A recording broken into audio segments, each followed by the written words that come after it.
Hello and welcome to this video about unit testing in AEM. In today's video, we're just going to go over the Hello World component, which is the standard component that comes automatically when you build a new project using the AEM archetype. It's a pretty simple component. All it really does is it prints out the resource type of the component, which you can see over here. It prints out what the current page is. None of these properties are actually editable. They are automatically determined by the component. The one property that is editable is this text property over here that you see. It says la la la, and you can see that we can edit it because we can open the dialog and make this whatever we want it to be, and it will simply display it. So it's a very simple component, but it gets the message across in terms of how to use a dialog to take in a property and then leverage it within the component, as well as how to leverage dynamic capabilities in terms of what the resource is, what the current page is, and of course, once you have the resource in the current page, you can use APIs to manipulate them however you want. So it's a good starting component. And not only does Adobe provide that with the archetype, but it also provides testing, some example test cases. And obviously, tests are important. They make sure that our code is working properly, but with the new AEM as a cloud service, they're actually mandatory. So when you look at this pipeline, so this is an example of a pipeline that ran in Cloud Manager, which is what we use for CI/CD when pushing to environments in AEM as a cloud service. You can see that in code scanning, everything in here passed. However, you can see this overridden message over here, which means that we actually had to force it to get through the code scan. And if we look at the review summary, we can find out why. So in every single category, our code is fantastic. We have straight A's across the board. However, our code coverage has a big red dot on it, which means that our code coverage doesn't meet the requirements. We're at 43% and the code coverage requirement is 50%. So code coverage is a measure of how much of your code is covered by unit tests. In this case, only 43% of our code is covered. So our test would fail and we had to override it in order to get this code into stage. So this is not the ideal situation. So let's look at how we can create tests in AEM and how in a perfect environment we can get our code as close as possible to 100% in terms of coverage. So here we are looking at the unit test that comes out of the box with the Hello World model. So obviously, if we're going to test a model is built off of a resource. So if we don't have a resource, we don't have a model. And in order to have a resource, we need to have an AEM repository. And this test needs to be able to run without an AEM repository. So what do? We actually build one. And that's what this AEM context variable at the very top is for.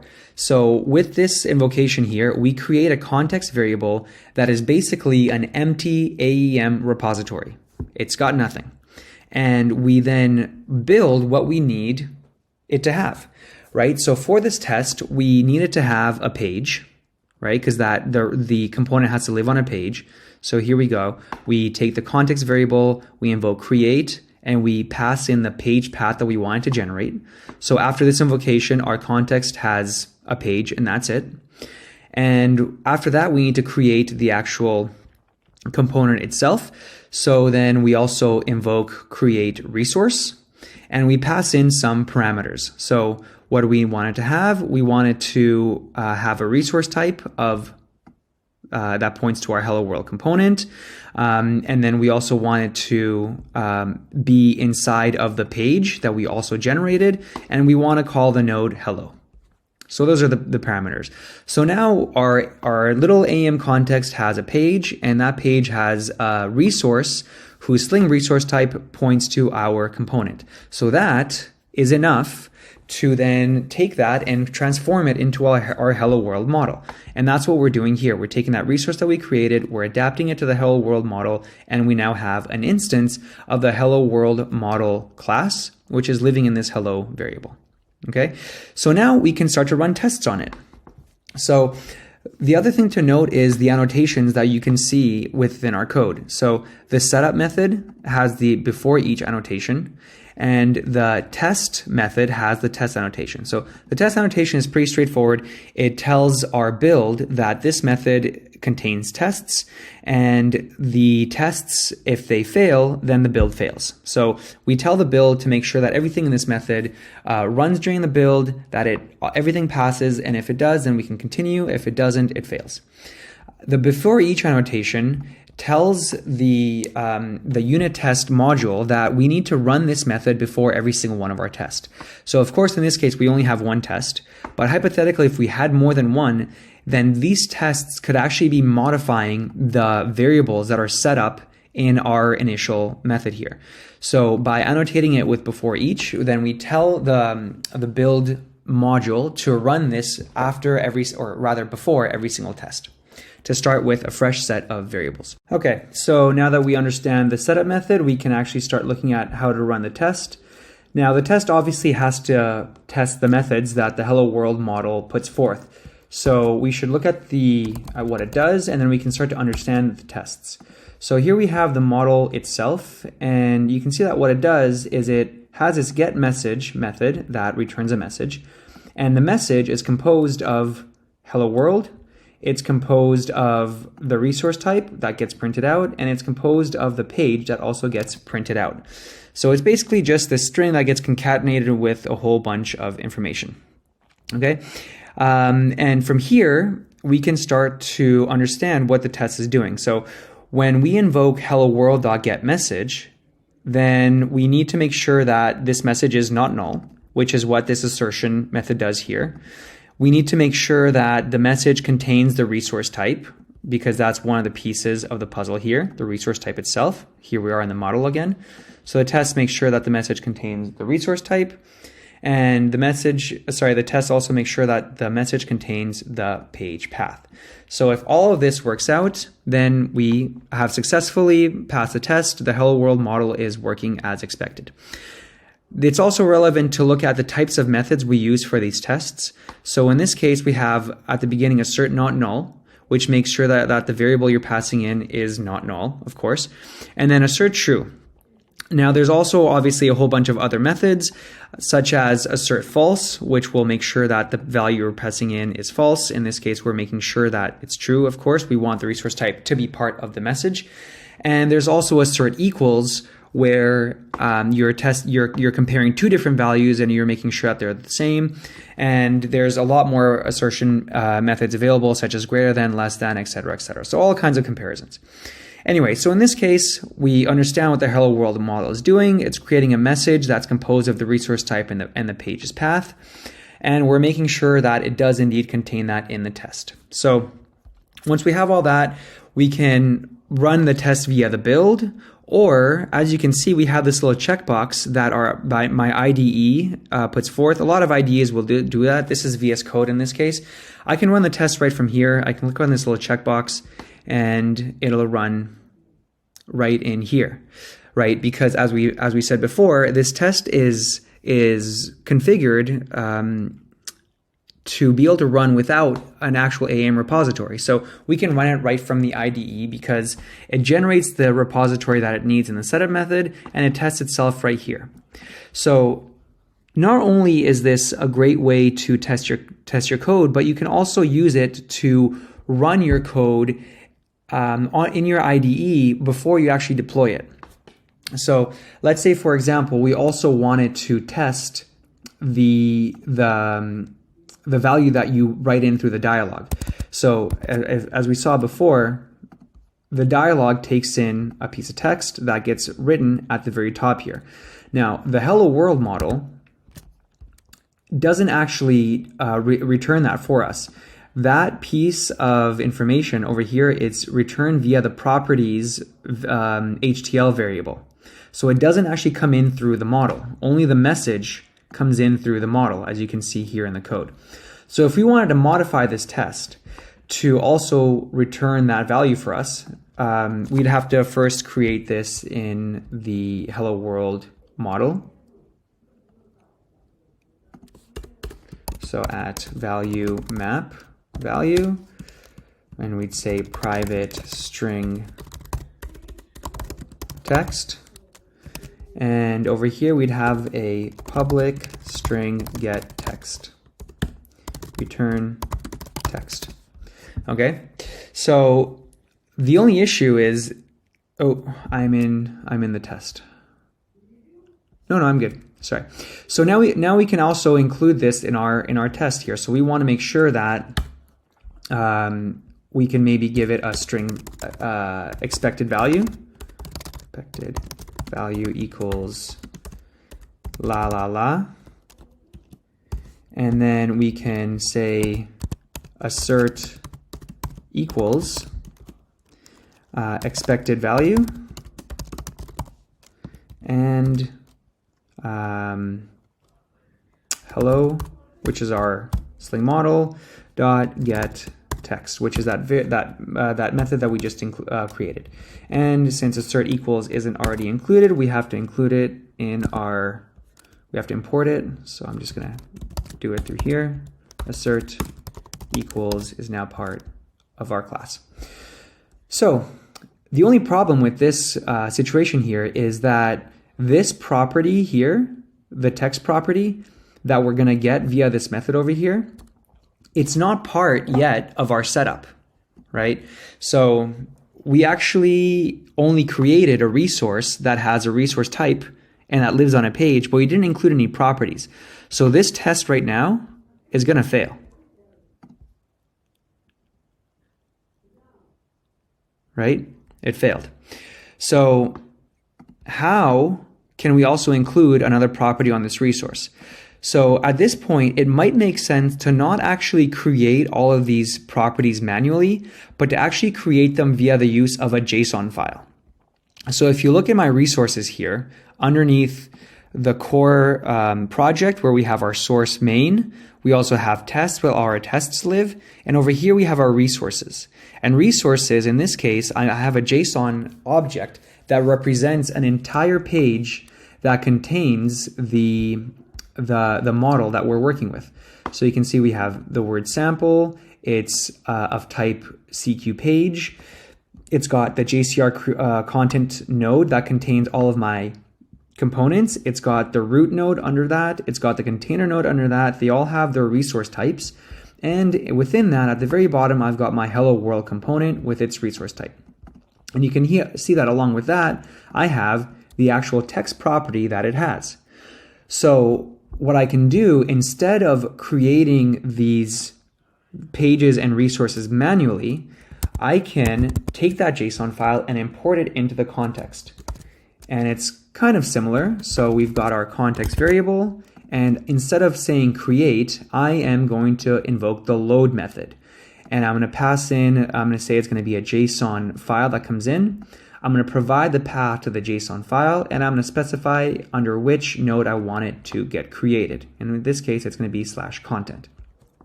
Okay, so it gets created, and I can actually get rid of these attributes here. All right, don't need them anymore. So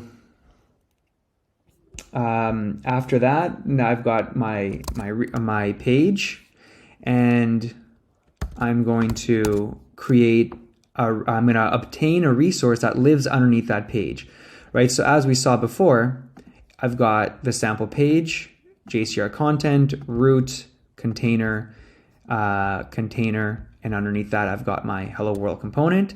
So I'm telling it now to go under /content where we created that page, take the sample page, and then follow the path JCR content, root, container, all the way down to hello world.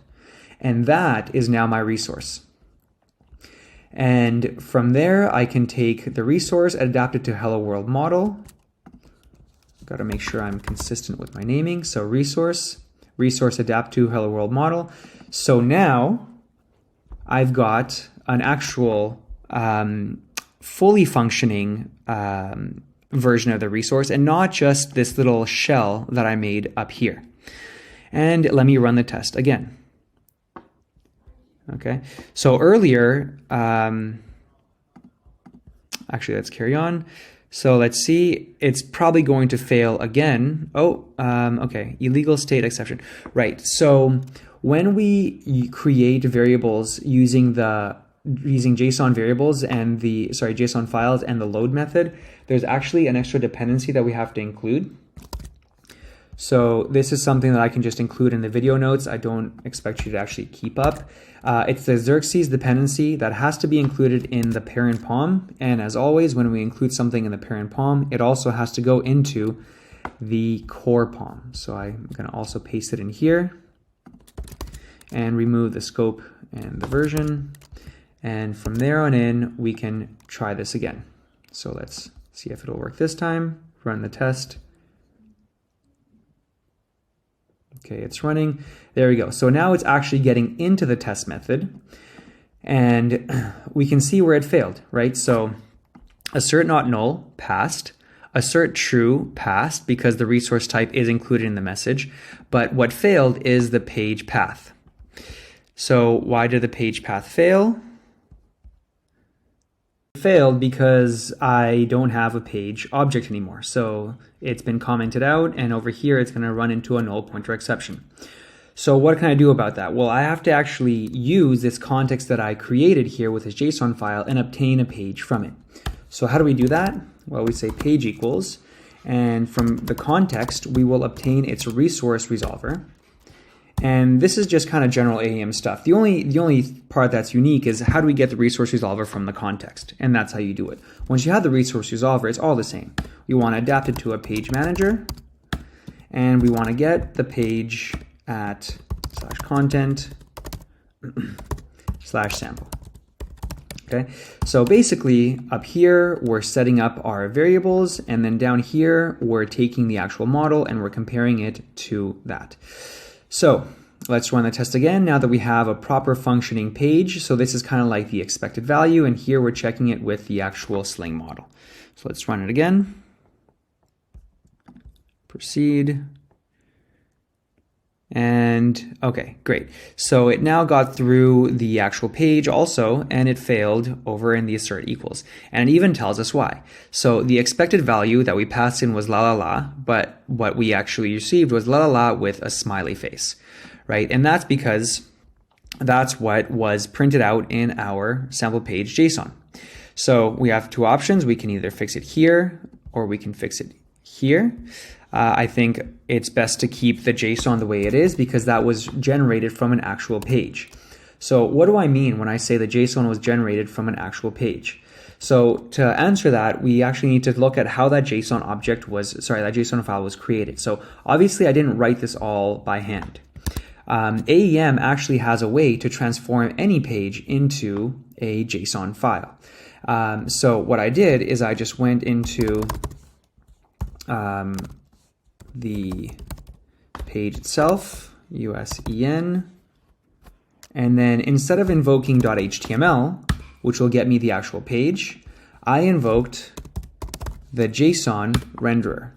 So you can see that I put in a 5 here. What this means is that I want to get a JSON representation of the node itself that I'm requesting here and 5 levels deep. So I'm actually not quite... Yeah, okay, this is good. So you can see that in here, I've got a full JSON representation. And just as you saw in my JSON file in my IDE, I've got the JCR content node, I've got the root, I've got the container, I've got the container, and then here at the very bottom, I have that exact same hello world component that you saw earlier. And it's a little bit different because it has 5 la la la's because I modified it earlier in the dialog. So I simply copied all this.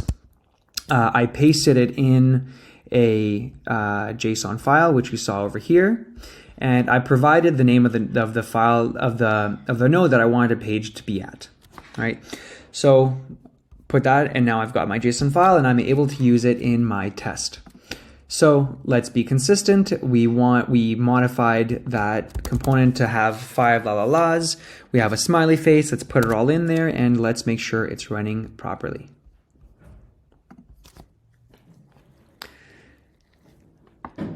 And it's still not good. Why isn't it? Okay, because, right, in the JSON file I have, there's only 3 la la la's. Apologies, I did not update it since I modified it via the dialog. So that's all good. Okay, perfect. So it passed this time. So as I mentioned, this is a great way to to make sure that your code is working properly, but it's also a great way to test your code as you're making it. So let's say that you've got this sample page JSON file, and now what you want to do is you actually want to create a method that doesn't just print out the text once, but it actually prints out the text twice. Right now, you'd have to build this to AEM, and you'd have to open up the page, and you have to see if it's working properly. But if you want to save all that time, you can just run this right in your IDE via the test that you have.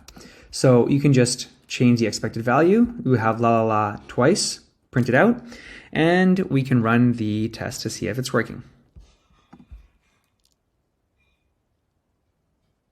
Okay, and it still passes, right? So this is a great way to be able to just test your code right in your IDE without actually having to build it to AEM. So obviously this is a very simple example, but in some much more complicated ones where you have some more intense kind of manipulation for your values, and often that requires a couple takes before you actually get a successful correct version of your code, you can do this without having to take the 2 or 3 minutes that it takes to actually build your code into AEM. So there you have it. Tests are a great way to obviously keep your code running correctly, but on top of that, they also enable you to test your code as you're building it. And the other thing I found is that since I'm running a lot more tests now because of the Cloud Manager code coverage requirement, I'm spending a lot more time on my code. So I write the code once, and then I write the test, and while I write the test, it gives me another opportunity to look at the code, and I notice a lot of edge cases that I would have otherwise missed. Thanks a lot for listening.